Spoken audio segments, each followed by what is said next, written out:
আল্লাহর কাছে হাজার হাজার শুকরিয়া, কোটি কোটি গুণে শুকরিয়া আদায়। আল্লাহ পাক সুস্থ রেখেন বিদায়। কোরআন এবং হাদিস থেকে অল্প কিছুক্ষণ সময় আপনাদের মাঝে একটু বয়ান রাখার চেষ্টা করব। ওমা তৌফিকি ইল্লা বিল্লাহ, আল্লাহুম্মা আমিন। সম্মানিত হাজিরিন,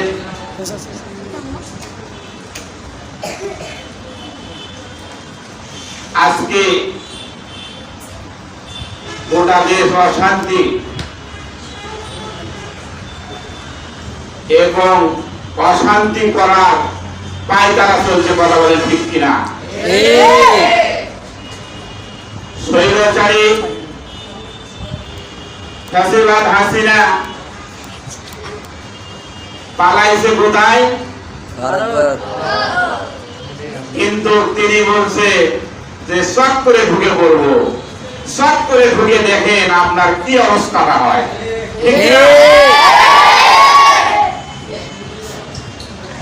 কারণ আল্লাহ পাক সম্মান দেওয়ার মালিক এবং লেওয়ারও মালিক, কথা বলেন ঠিক কিনা?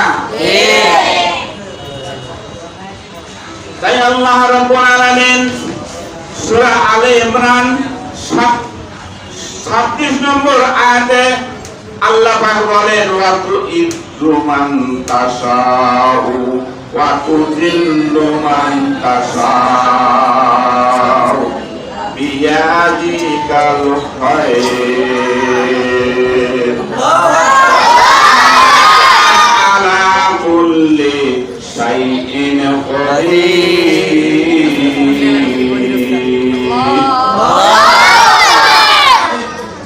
তাহলে আল্লাহ পাক কি বলেন?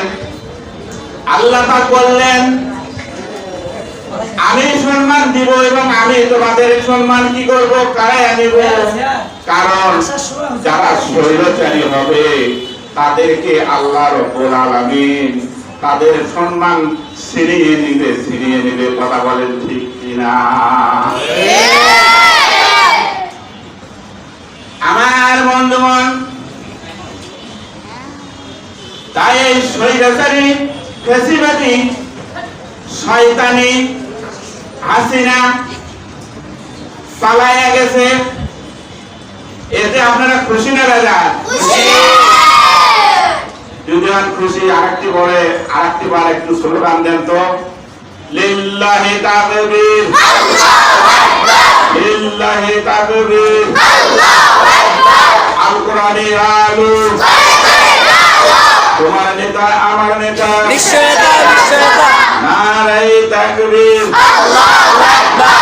মাশাআল্লাহ, মাঝে মাঝে একটু আওয়াজ দেবেন তো, আওয়াজ দিলে কি হয়? কথা বলতে সুবিধা হয়, গান করতে সুবিধা হয় এবং বক্তা সুদের মধ্যে উভয় না হয়, আলোচনা করা যায় না, সম্ভব হয় না, তখন কষ্ট হয় নিজের, ঠিক না ভাই?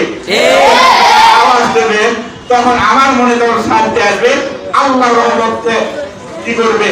আল্লাহর কুদরতি রহমত তখন নাযিল হবে। জোরে বল সুবহানাল্লাহ। আগস্ট মাসে কত না আসে, সারা বাংলার মানুষ হাসে, আনন্দে মেতে ওঠে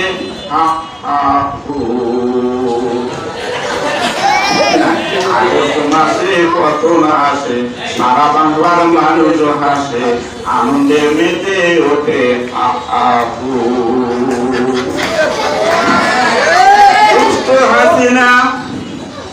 দুষ্ট হাসিনা কি করছে?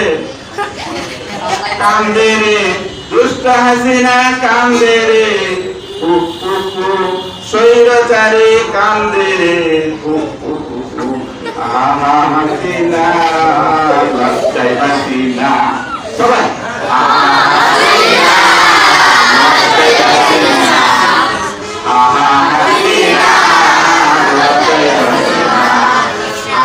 মাসে কখন আসে, সারা বাংলার মানুষ হাসে, আনন্দে মেতে ওঠে তো হাসিনা কান্দে রে স্বৈরাচারী কান্দে রে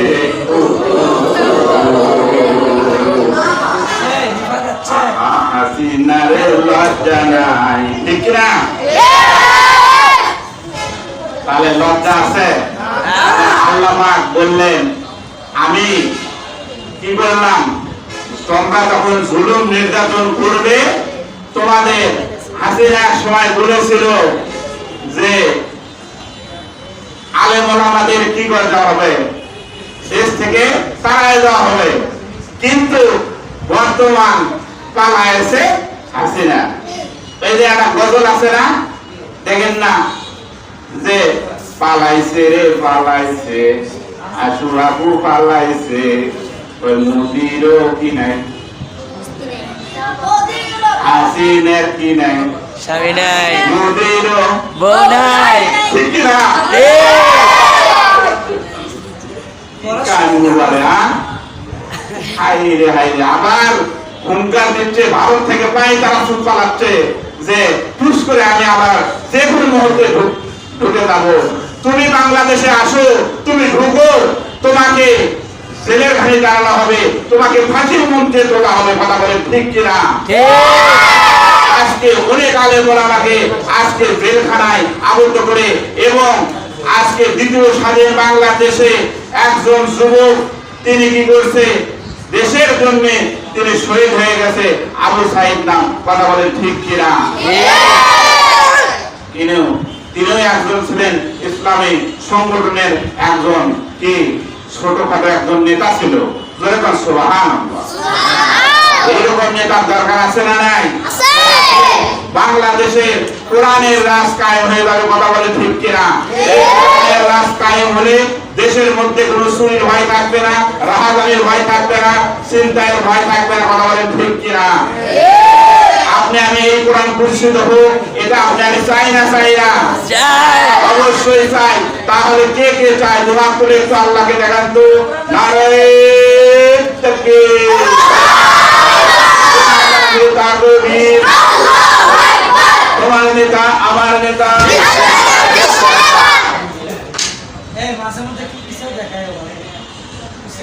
আমার সোনা বাবাজিরা, আমার সোনা ভাইয়েরাও,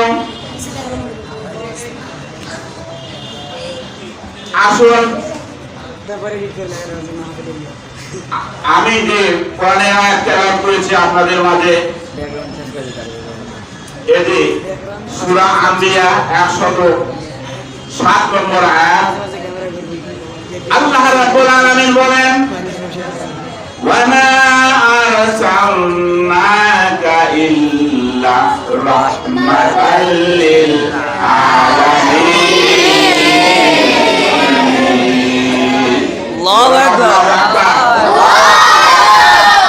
আল্লাহ রাব্বুল আলামিন বলেন,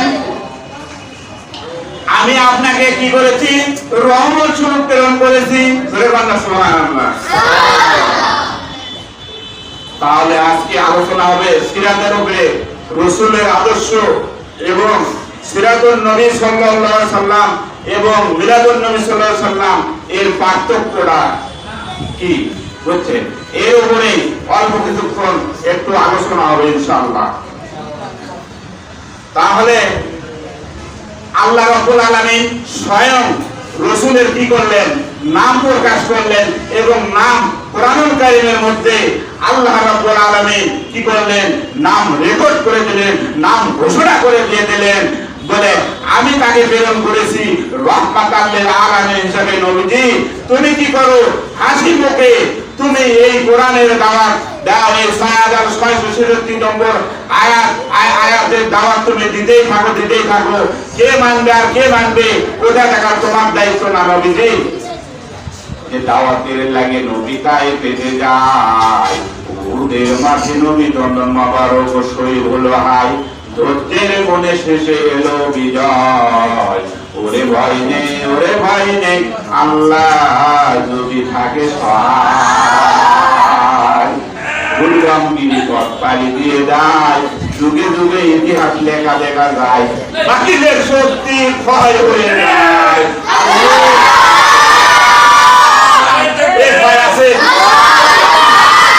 আছে, কথা বল ঠিক কিনা? পালাইছে, পালাইছে, কথা বল ঠিক কিনা? বাতিলের জায়গা হবে না এই জমিনে, কথা বল ঠিক কিনা? আমরা কোথায় দিব না, অতীতে দেওয়া হয় না, এখনো দেব না, কথা বলে ঠিক কিনা? তাহলে অবশ্যই অবশ্যই আমাদের বাতিলবন্দী হওয়া যাবে না। হক্কানি আলেম ওলামা যেখানে, আমরা আছি মাশাআল্লাহ। তাহলে হকের পরে থাকতে হবে, কারণ রাসূলকে হক করেই প্রেরণ করা হয়েছে, কথা বলে ঠিক কিনা? আরে নরম নরম কর, জিলাপি খাও, আকলা খাও, এই জন্য ইসলাম আসে নাই, কথা বলে ঠিক কিনা? আইরে নবীর দরদ, আইরে নবীর মিলাদুন নবী, হ্যাঁ এই জন্য না, নবীর কি করতে হবে? নবীকে আল্লাহ রাব্বুল আলামিন তিনি নিজেই ঘোষণা করে দিলেন, আমি তাকে বিশ্ব জগতের রহমত স্বরূপ প্রেরণ করেছি। আল্লাহকে যেমন রব মানতে হবে, অবশ্যই নবীকে আপনার আমারও নবী হিসেবে স্বীকৃতি দিতে হবে। নবীর উম্মত দাবি করতে হলে নবীর আদর্শ, নবীর দল করতে হবেই হবে হবে, কথা বলে ঠিক কিনা? আমার বন্ধুগণ, আল্লাহ রাব্বুল আলামিন নবীদের চরিত্রের সার্টিফিকেট দিয়েছেন। এটা সার্টিফিকেট নবীর চরিত্র কেমন? হাদিস শরীফে আসছে, হযরত আয়েশা রাদিয়াল্লাহু আনহাকে প্রশ্ন করা হয়েছে, আচ্ছা বলুন তো, আপনি তো নবীদের সহধর্মিণী, আপনি তো স্ত্রী, আচ্ছা নবীদের চরিত্র কেমন ছিল, ব্যবহার কেমন ছিল? তখন আয়েশা রাদিয়াল্লাহু আনহা বললেন, নবীদের চরিত্র ছিল পুরো কোরআনই চরিত্র ছিল। জোরে বল সুবহানাল্লাহ। তাই আল্লাহ রাব্বুল আলামিন কোরআনুল কারীমের সূরা কলম 4 নম্বর আয়াতে আল্লাহ রাব্বুল আলামিন বলেন, ওয়া ইন্নাকা আলা খুলুকিন আযীম।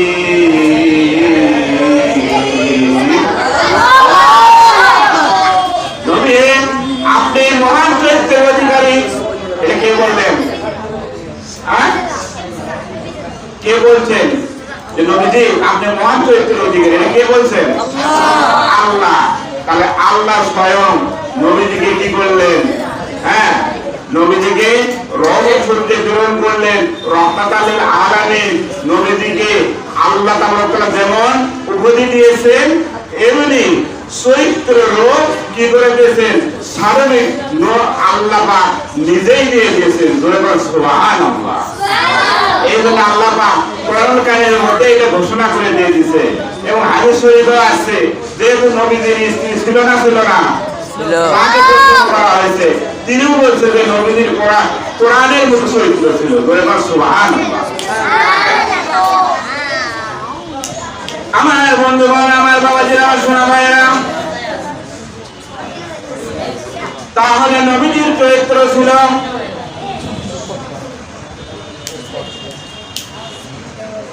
কারণ নবীজি যখন 40 বছর বয়সে আল্লাহ রসুলের উপরে যখন খলিফা নাজিল হয়, রসুলকে বলা হলো তুমি এখন কি করো? এই কোরআনের কি করো? দাওয়াত দাও, কোরআনের বাণী তুমি ছড়িয়ে দাও। আল্লাহ রাব্বুল আলামিন সূরা মাইদা 66 নম্বর আয়াতে আল্লাহ রাব্বুল আলামিন বলেন, ইয়া আইয়ুহার রাসূলু বাল্লিগ মা উনজিলা ইলাইকা মির রাব্বিক। বলেন আল্লাহু আকবার। আল্লাহু নবী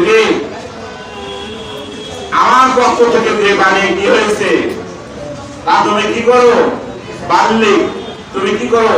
দাওয়াত দাও, প্রচার করো। এবং রাসূলের হাদিসে আছে যে বাল্লিগু আন্নী ওয়ালা আয়াত, যে তোমরা অল্প কিছু আয়াত জানো, হাদিস জানো, এটাই তোমরা কি করো? তাহলে তোমরা অল্প কিছু যদিও জানো, তা এতে অন্যান্য পৌঁছায় দাও, দাওয়াত দিয়ে দাও। এই জন্য আল্লাহ পাক বললেন যে ফাযাক্কির ইন্নামা আনতা মুযাক্কির, নবীজি আমি তোমাকে উপদেশকারী হিসেবে প্রেরণ করেছি, তোমাকে চোখ রাঙানো লাগবে না, লাস্তা আলাইহিম বিমুসাইতিন, তোমাকে আমি পুলিশ হিসেবে দাঁড়াবে হিসেবে প্রেরণ করিনি, তুমি হাসি মুখে কোরআনের দাওয়াত দাও। কারণ আলালামন তাকতাতালেন, যখন 40 বছর বয়সে আল্লাহ রাসূল যখন কোরআনের দাওয়াত দিলেন, তখন আল্লাহ রাসূলের বিরোধিতা কমছিল না বাড়ছিল। তখন কি করলেন, কাফের মুশরিকের অত্যাচার তখন আল্লাহ তাআলা লড়াই এসে গেল। তখন তিনি কি করলেন, তখন তিনি মক্কা থেকে কি করলেন, হিজরত করলেন, ঠিক না? ঠিক। তখন হিজরত করেন, তখন মক্কা ছেড়ে চলে গেলেন কোথায়, মদিনায়। এজন্য কবি বলেছেন হাজারো ব্যথা বেদনার পরে ফিরে আসুনি তুমি আপন ঘরে, দিনের আলো তুমি ছড়িয়ে দিতে চলে গেলে মদিনায় মক্কা ছেড়ে। হে রাসূল তোমাকে ভুলিব আমি কেমন করে, হে রাসূল তোমাকে ভুলিব আমি কেমন করে। হাজারো ব্যথা বেদনার পরে ফিরে আসুনি তুমি আপন ঘরে, দিনের আলো তুমি ছড়িয়ে দিতে চলে গেলে মদিনায় মক্কা ছেড়ে। হে রাসূল তোমাকে ভুলিব আমি কেমন করে, রাসূল তোমাকে ভুলিব আমি কেমন করে। খেয়ে না খেয়ে দিন প্রসারের কাজে নিজেকে দিয়ে বিলিয়ে, তাইফে কাফেরেরা ছিল না সে আলো, দুষ্ট ছেলেদের পিছু দিল লেলিয়ে। খেয়ে না খেয়ে দিন প্রচারের কাজে নিজেকে দিয়েছে বিলিয়ে, তাইফের কাফেরেরা ছিল না সে আলো, দুষ্ট ছেলেদের পিছু দিল লেলিয়ে। পাথরের আঘাতে ক্ষত বিক্ষত হয়ে সারা শরীর থেকে রক্ত ধরে। হে রাসূল তোমাকে ভুলিব আমি কেমন করে, হে রাসূল তোমাকে ভুলিব আমি কেমন করে। হাজারো ব্যথা বেদনার পরে ফিরে আসুনি তুমি আপন ঘরে, দিনের আলো তুমি ছড়িয়ে দিতে চলে গেলে মদিনায় মক্কা ছেড়ে। হে রাসূল তোমাকে ভুলিব আমি কেমন করে। আরে বাবা।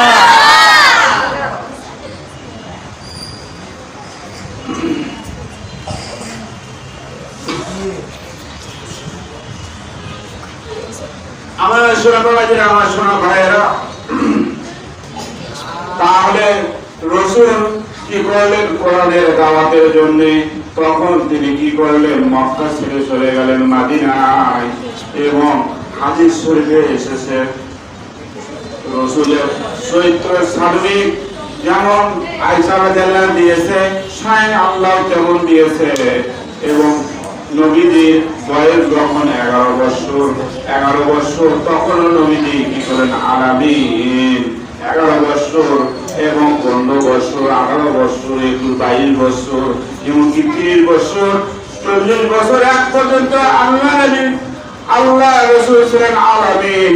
মক্কাবাসীকে ডাকতে বলতো, ও মক্কাবাসী বলো তো এটা কোন দিক যদি পশ্চিম দিকে বলতো যে এটা হলো পূর্ব দিক, তারপরে ওই আবু জেহেলরা ওই রামপুরকে বামপন্থীরা বলতো, ও মুহাম্মদ তুমি তো ঠিক, তুমি তো আলামিন, তুমি তো কোনো অবাস্তব কথা বলতে পারো না।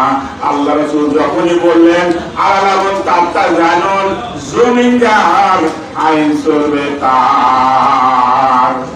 এখনো বাংলার বুকে যদি কোরআনের রাষ্ট্র কায়েম হয়ে যায় তাহলে শান্তি হবে না।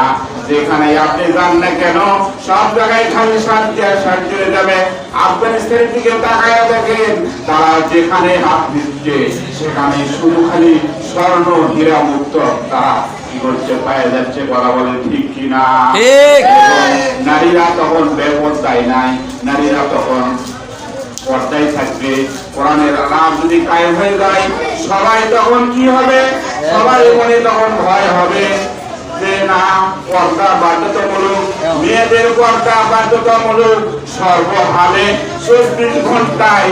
কিন্তু নামাজ হলো 5 ওয়াক্ত আর পর্দা হলো 24 ঘন্টায় হলো বাধ্যতামূলক। কথা বলে ঠিক কিনা? আমার বন্ধুগণ,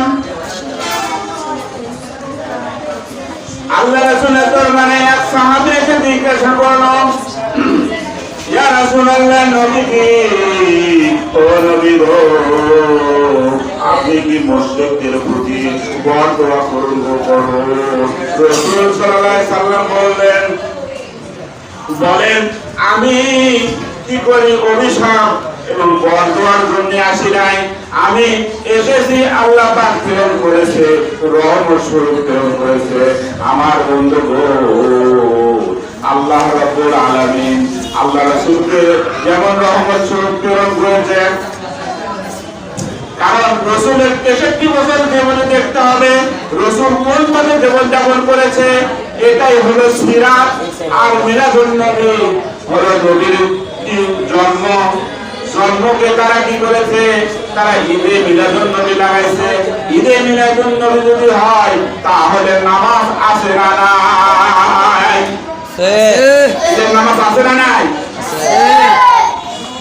কিন্তু আজকে বলছে ঈদে মিলাদুন নবী, হ্যাঁ, মদিনায় মসজিদে নববী থেকে পরিষ্কার হাদিস প্রমাণিত হয়েছে ঈদে মিলাদুন নবী এটা হলো করা বিদআত, এটা প্রমাণিত হয়েছে।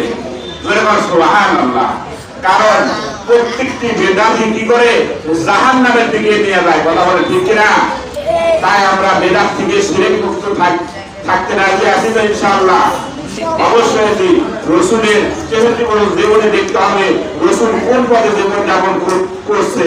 রাসূলের জন্মতে খুশি হলে হবে না, রাসূলের সিরাতে খুশি হতে হবে। কথা বলেন ঠিক কিনা? এই দুটাই হলো পার্থক্য। কিন্তু রাসূলের জন্ম এবং রাসূলের জীবনী 63 বছর, এটাই দেখতে হবে। এই 63 বছর জীবন এটাই হলো সিরাত। বলে সুবহানাল্লাহ। যেমন সূরা ফাতিহার প্রথমে আল্লাহ পাক বলেন ইহদিনাস সিরাতাল মুস্তাকিম। তাহলে আল্লাহ পাক স্বয়ং সিরাতুল মুস্তাকিমের রাস্তায়, সোজা পথের রাস্তায় চলার জন্য কি করলেন? অর্ডার করে দিলেন, নবীজি তোমার উম্মতে মুহাম্মাদীকে জানিয়ে দাও তারা সরল সোজা পথে যদি চলে ইহদিনাস সিরাতাল মুস্তাকিম, তাদের জন্য কোনো টেনশন নাই, তাদের জন্য জান্নাতুন তাজরি মিন তাহতিহাল আনহার রেডি আছে, চিন্তার কোনো কারণ নাই, টেনশনের কোনো কারণ নাই। জোরে বলেন না সুবহানাল্লাহ।